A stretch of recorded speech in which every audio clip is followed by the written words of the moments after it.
기도하심으로 1월 15일 새벽기도에 시작하도록 하겠습니다. 하나님 아버지 은혜에 감사드립니다. 날마다 우리를 의의 길로 인도하여 주심을 감사드립니다. 예로도 주께서 우리에게 주시는 말씀에 순종하며 주를 따라 생명의 길을 걸어가게 하옵소서. 메마른 광야 같은 세상을 살아가지만 주로 인하여 물된 동산을 거니는 복을 누리게 하여 주옵소서. 거룩하신 예수님 이름으로 기도드립니다. 아멘. 찬송가 557창 찬양하도록 하겠습니다.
말씀을 보겠습니다. 에베소서 5장 22절부터 25절 말씀입니다.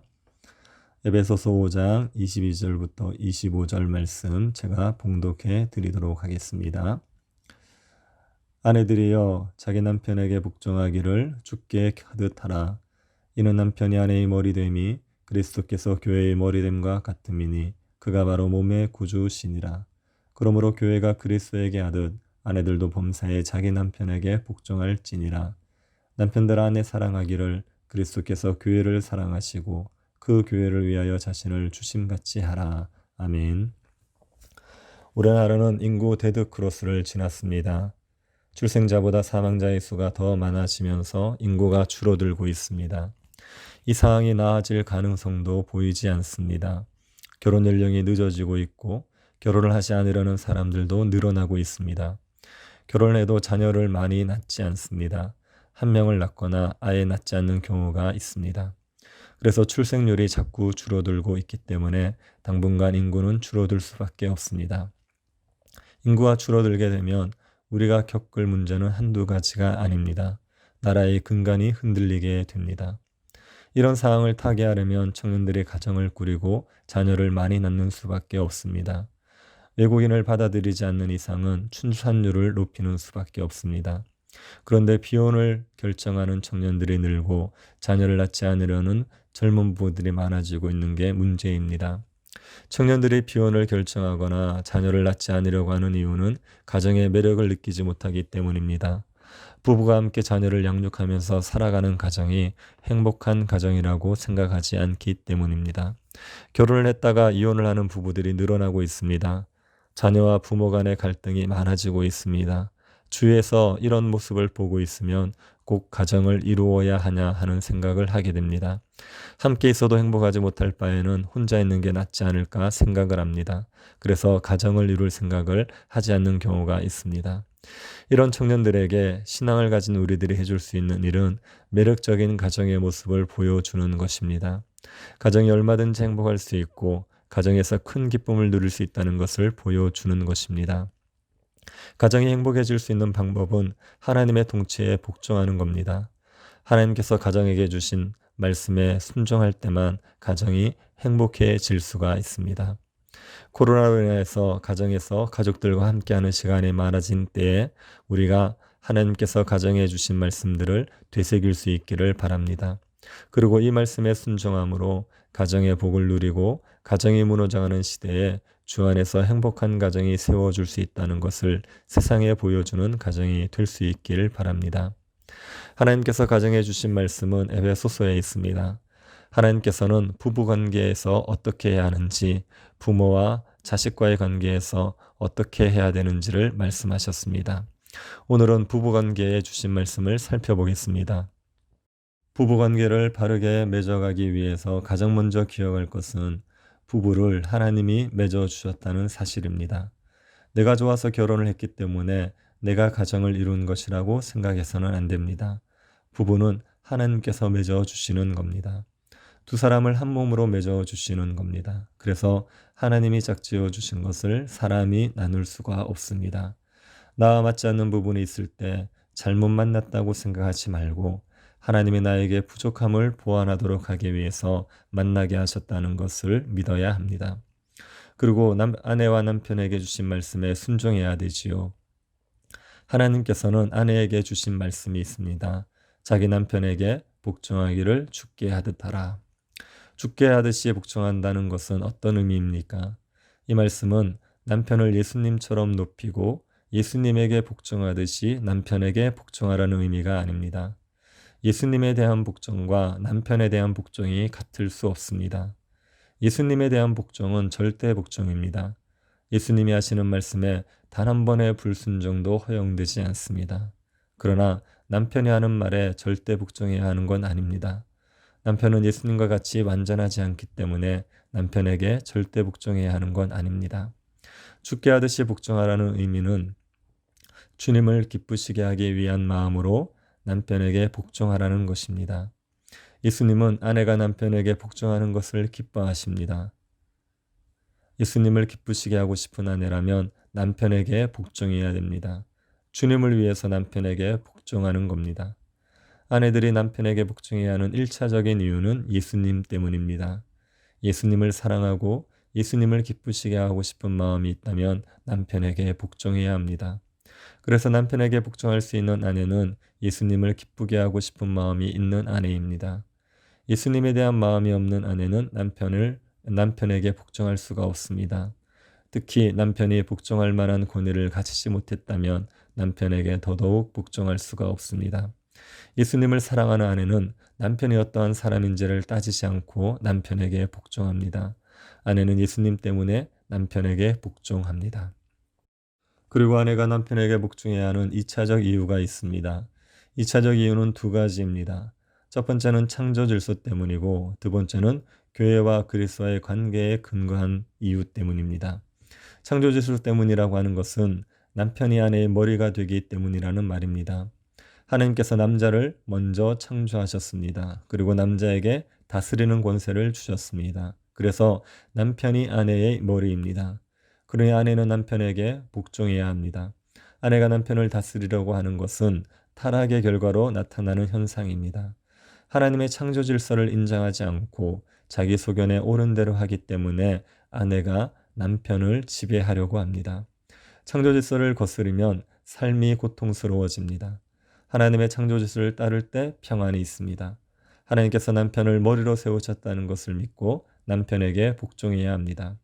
그리고 아내가 남편에게 복종해야 하는 것은 그리스도와 교회의 관계를 통해서도 알 수 있습니다. 그리스도는 교회의 머리가 되십니다. 교회는 그리스도의 몸입니다. 그처럼 아내에게 있어 남편은 머리입니다.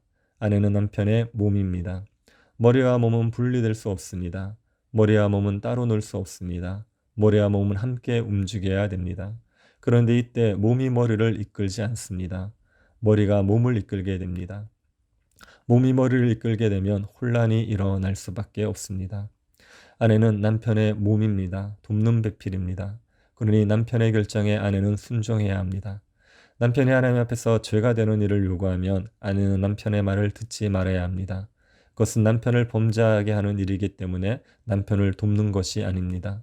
그러나 죄의 문제가 아니라 이래도 되고 저래도 되는 문제라면 아내는 남편을 따라야 합니다. 교회가 그리스도를 따르듯이 아내는 남편을 따라가야 합니다. 아내는 남편에게 복종해야 합니다. 그러면 남편은 어떻게 해야 됩니까? 남편은 아내를 사랑해야 됩니다. 어떻게 사랑해야 합니까? 자기 몸처럼 사랑해야 합니다. 아내는 남편의 몸입니다. 자기 몸을 미워하는 사람은 없습니다. 자기 몸을 양육하고 보호하는 것은 본능입니다. 아내는 남편의 몸이기 때문에 남편은 아내를 자기 몸을 양육하고 보호하듯이 사랑해야 합니다. 남편이 본으로 삼고 따를 분은 예수님입니다. 예수님께서 자기 몸인 교회를 양육하고 보호하신 것처럼 남편은 아내를 양육하고 보호해야 합니다. 남편은 아내가 영적으로 자라갈 수 있도록 양육해야 합니다. 남편 아내가 정서적으로 육체적으로 건강할 수 있도록 양육해야 합니다. 그리고 남편은 아내를 보호해야 됩니다. 악한 세상으로부터 다른 사람으로부터 아내를 보호해야 합니다. 남편이 아내를 무시하는 것은 스스로를 멸시하는 것입니다. 남편이 아내를 학대하는 것은 자기 몸을 학대하는 것입니다. 자기 몸을 잘 양육하고 보호하는 것이 자신에게 행복이 되듯이 아내를 잘 양육하고 보호하는 것은 남편에게 행복이 됩니다. 하나님께서 아내와 남편에게 주신 말씀에 순종하면 부부관계에서 큰 기쁨을 누리게 됩니다. 그리고 아내와 남편을 통해서 하나님께서 영광을 받으십니다. 하나님께서 짝지어 주신 남편과 아내를 사랑하고 복종함으로 하나님이 주는 가정의 복을 누리면서 하나님께 영광을 돌릴 수 있기를 바랍니다. 하나님께서 가정을 세워주심을 감사드립니다. 남편에게 복종하는 아내, 아내를 사랑하는 남편이 되게 하옵소서. 주님의 통치에 복종함으로 하나님의 영광을 드러내는 가정이 되게 하옵소서. 가정이 무너지는 시대에 하나님을 인하여서 가정이 얼마나 복될 수 있는지를 보여줄 수 있도록 은혜 내리워 주옵소서. 거룩하신 예수님 이름으로 기도드립니다. 아멘. 하늘에 계신 우리 아버지여, 이름이 거룩히 여김을 받으시오며 나라의 임하옵시며 뜻이 하늘에서 이룬 것 같이 땅에서도 이루어지이다.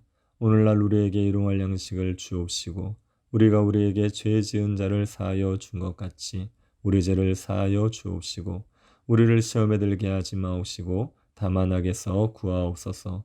대개 나라와 권세와 영광이 아버지께 영원히 있사옵나이다. 아멘. 몇 가지 기도 제목 가지고 함께 기도하도록 하겠습니다. 우리 가정이 하나님의 통치 가운데서 복을 누리는 가정이 될 수 있도록, 코로나가 사라지고 교회 예배가 회복되고 사람들의 일상이 회복될 수 있도록, 문화 성경반을 통해서 성도들이 말씀을 가까이 할 수 있도록, 예배당 이전의 문제와 중직자 선거를 하나님께서 선하게 이끌어 주시도록 기도해 주시고 개인적으로 기도하시기 바랍니다.